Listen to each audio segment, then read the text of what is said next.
देखते हैं इस क्वेश्चन को। क्वेश्चन में क्या दिया हुआ है? The equation of the equations of the transverse and conjugate axes of a hyperbola are respectively x plus 2y minus 3 equal to 0, 2x minus y plus 4 equal to 0, and their respective lengths are root 2 and 2 upon root 3. Then find the equation of the hyperbola. ठीक है, मतलब transverse और conjugate access का equation यहाँ पे दिया हुआ है और दोनों का लेंथ भी दिया हुआ है, तो हमें क्या निकालना है? Equation of the hyperbola. ठीक है, तो इक्वेशन ऑफ द हाइपरबोला निकालने से पहले मैं तुम्हें एक कॉन्सेप्ट बता देता हूँ। उस कॉन्सेप्ट को यूज़ करके अगर हम इस सवाल को सॉल्व करेंगे तो काफ़ी ईज़िली, बहुत ईज़िली सॉल्व हो जाएगा। ठीक है, तो कॉन्सेप्ट क्या है पहले वो देखते हैं। जैसे देखो, लेट्स से एक हम स्टैंडर्ड हाइपरबोला बनाते हैं।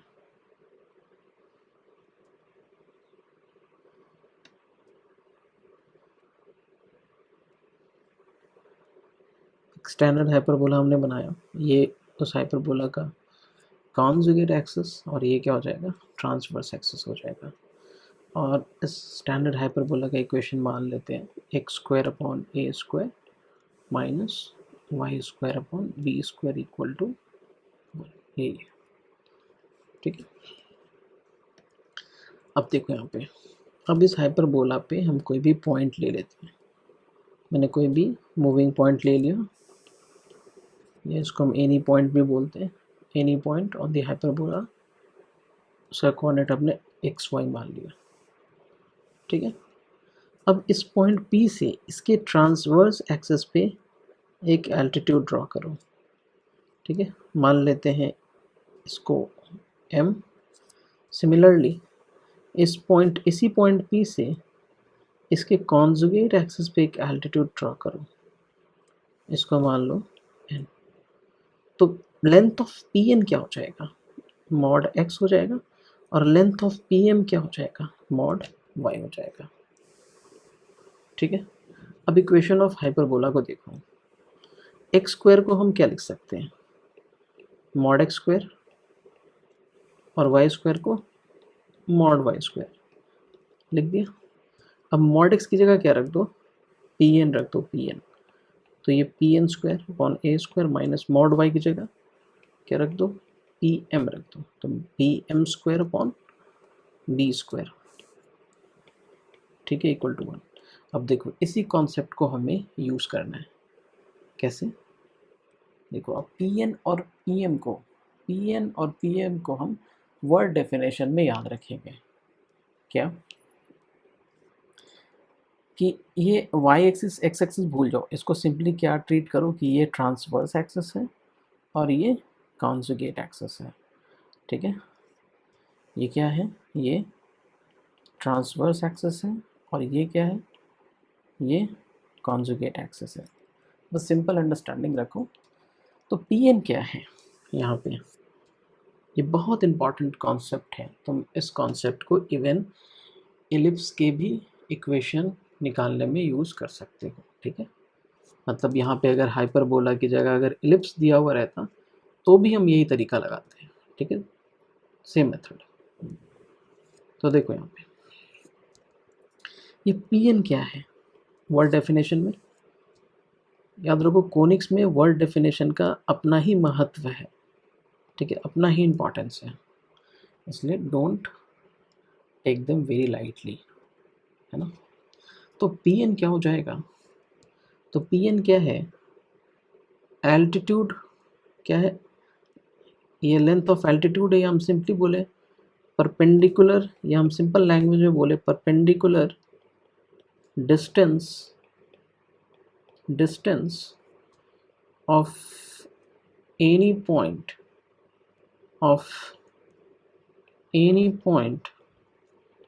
P on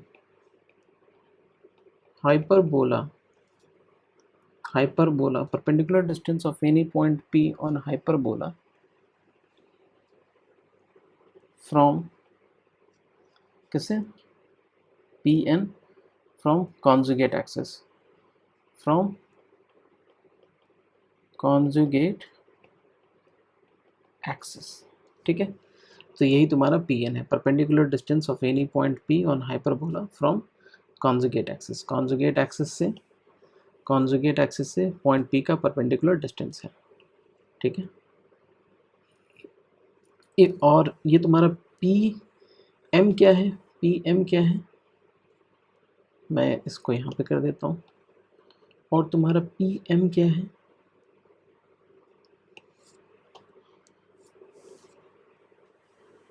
पी एम, तो पी एम सेम तुम्हारा वही perpendicular distance of any point P on hyperbola on, बस कॉन्जुगेट की जगह क्या हो जाएगा, ट्रांसवर्स एक्सिस। अगर भूल भी जाओगे तो तुम ऐसे याद रख सकते हो, ऐसे डायग्राम बना के फटाफट बना सकते हो। ठीक है, तो ऑन ट्रांसवर्स एक्सिस। ठीक है, ट्रांसवर्स एक्सिस। अब इसी कॉन्सेप्ट को हम यूज़ करेंगे, इस इक्वेशन को याद रख लो। पी एन क्या है तुम्हारा, पी एन, पी से भाई ट्रांसवर्स ए कॉन्जुगेट एक्सिस पे लेंथ निकाल लो, और पी एम क्या है, इसी पॉइंट पी से, ठीक है ना, पी एन तुम्हारा क्या है, कॉन्जुगेट एक्सिस से, और पी एम तुम्हारा क्या है, ट्रांसवर्स एक्सिस से। बस ऐसे ही याद कर लेना, अगर भूल भी जाओगे तो ये बहुत सिंपल सा डायग्राम है, इसको बना लेना। ठीक है ना, चलो इसी कॉन्सेप्ट को भी यूज़ करते हैं। तो अब देखो यहाँ पे हमें क्वेश्चन में क्या दिया हुआ है, ट्रांसवर्स एक्सिस और कॉन्जुगेट एक्सिस का इक्वेशन दिया हुआ है। ठीक है, बस हम वाई एक्सिस और एक्स एक्सिस को हटा के उन दोनों के इक्वेशंस को लिख देते हैं। ठीक है, तो ये मेरा कॉन्जुगेट एक्सिस है और ये मेरा ट्रांसवर्स एक्सिस है। ठीक है, इसको ज़्यादा बड़ा बनाने की ज़रूरत नहीं है। और कॉन्जुगेट एक्सिस का इक्वेशन और ट्रांसवर्स एक्सिस का दिया हुआ है। ट्रांसवर्स का क्या दिया हुआ है, x plus 2y minus 3 equal to 0। तो इसका इक्वेशन दिया हुआ है x plus 2y minus 3 equal to 0। और कॉन्जुगेट एक्सिस का इक्वेशन क्या दिया हुआ है, 2x minus y plus 4 equal to 0। 2x minus y plus 4 equal to 0। ठीक है, और हमें इस हाइपरबोला का इक्वेशन निकालना है। ठीक है, तो हम इस हाइपरबोला पे कोई भी पॉइंट, सेम कॉन्सेप्ट, इस हाइपरबोला पे हम कोई भी पॉइंट ले लेते हैं एक्स वाई, और अगर ये हाइपरबोला है तो नो डाउट इसको तो सेटिस्फाई करेगा ही करेगा कि हमने यहाँ पे एक एल्टीट्यूड ड्रॉ कर दिया इसके ट्रांसवर्स एक्सिस पे। ठीक है, इसके ट्रांसवर्स एक्सिस पे एक एल्टीट्यूड ड्रॉ कर दिया और इसके कॉन्जुगेट एक्सिस पे एक एल्टीट्यूड ड्रॉ कर दिया। ठीक है, इसको हमने क्या माना था, पी एम माना था, तो ये पी एम है और ये पी एन है, नहीं? ठीक है, तो हमें पता है इक्वेशन ऑफ हाइपरबोला क्या हो जाएगा, इक्वेशन ऑफ हाइपरबोला क्या हो जाएगा, इक्वेशन ऑफ हाइपरबोला क्या हो जाएगा, यही हो जाएगा सिंपली, क्या, p n square upon a square minus p m square upon b square equal to 1, है ना, ये यूज़ कर लिया। और यहाँ पे पी एन क्या है, पी एन क्या है, किसी भी पॉइंट से किसी भी लाइन पे परपेंडिकुलर डिस्टेंस का तो फॉर्मूला पता है, तो किसी भी पॉइंट से किसी भी लाइन पे परपेंडिकुलर डिस्टेंस वाला फॉर्मूला लगा दो, तो ये क्या हो जाएगा, पी एन क्या हो जाएगा,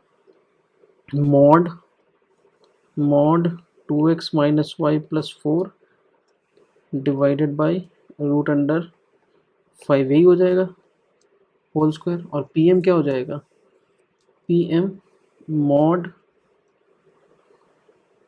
x plus 2y minus 3 divided by root 5 whole square equal to, और नीचे हम क्या देंगे, length of semi transverse axis, ये ए क्या है, length of semi transverse axis, और ये लेंथ ऑफ बी क्या है, length of semi conjugate axis. तो यहाँ पे 2a तुम्हें दिया हुआ है, 2a कितना दिया हुआ है, 2a तुम्हें रूट 2 दिया हुआ है, रूट 2 दिया हुआ है, ये गिवन है। तो a क्या हो जाएगा, 1 बाई रूट 2, 1 बाई रूट 2। ठीक है, फिर तुम्हें 2b भी दिया हुआ है, 2b कितना दिया हुआ है यहाँ पे, length of conjugate axis 2 by root 3, 2 by √3, तो यहाँ से तुम्हारा b क्या निकल गया 1/√3, बस रख दो यहाँ पे। तो यहाँ मॉड हटा दो तो ये 2x - y + 4 होल स्क्वायर, ये 5, और यहाँ तो अपना a स्क्वायर, अच्छा मैं यहाँ पे डाल देता हूँ a स्क्वायर की जगह अपन क्या लिख देंगे यहाँ पे 1/2, और b स्क्वायर की जगह 1/3। तो यहाँ पे क्या हो जाएगा, तुम यहाँ पे ये 2 यहाँ पे हो जाएगा 2/5 माइनस ये क्या हो जाएगा 3/5, तो x + 2y - 3 होल स्क्वायर 5 = 1, यही आंसर हो जाएगा। ये हो जाएगा तुम्हारा रिक्वायर्ड इक्वेशन ऑफ हाइपरबोला। तुम इसी कॉन्सेप्ट को, सेम कॉन्सेप्ट को इवन तुम एलिप्स के लिए भी देख सकते हो। ठीक है।